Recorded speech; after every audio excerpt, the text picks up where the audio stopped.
وہ اس وقت میں ڈوگاما میں موجود ہوں. جیسے کہ آپ دیکھ رہے ہیں یہ میرے لیفٹ سائڈ پہ بالکل مین روڈ ہے اور میرے رائٹ سائڈ پہ یہاں پہ ایک نالا ہے, برساتی نالا ہے, جس میں پورے گاؤں کا بلکہ پورے علاقے کا پانی اس میں آتا ہے. اور یہ پانی آنے کی وجہ سے یہ جو گھروں کا جو ایریا ہے یہ ساری دیواریں خطرے میں, اور مین روڈ کے قریب ہونے کی وجہ سے اگر یہ کسی وقت بھی گر گیا تو انسانی جانوں کی ضیاع کا خطرہ ہے.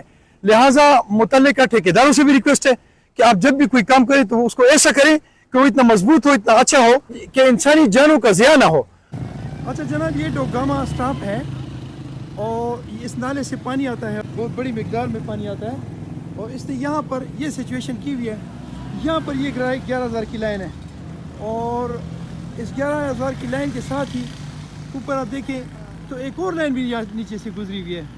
اگر خدا نخواستہ یہ گر گیا تو ایک تو بالکل روڈ سائڈ ہے, یہ سیدھا روڈ پہ آئے گا. دوسری بات یہ ہے کہ یہ اس دوسری لائن پہ آئے گا جس سے اور مزید خطرہ بڑھ جائے گا, اور پانی بھی ہوگا, بارش بھی ہوگی, اس روڈ پہ لوگ بھی ہوں گے, تو یہ بہت زیادہ مسئلہ بنے گا.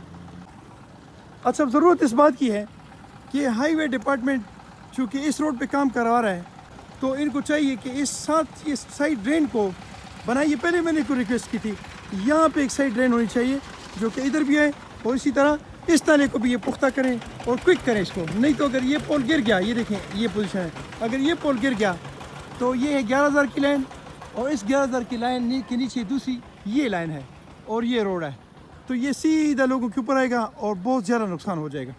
ہائی وے ڈپارٹمنٹ اس روڈ پہ ہونے والا کام جو ہے اس کو تیز بھی کرے اور اس سلسلے کو بھی ٹھیک کرے تاکہ نظام سیدھا ہو سکے.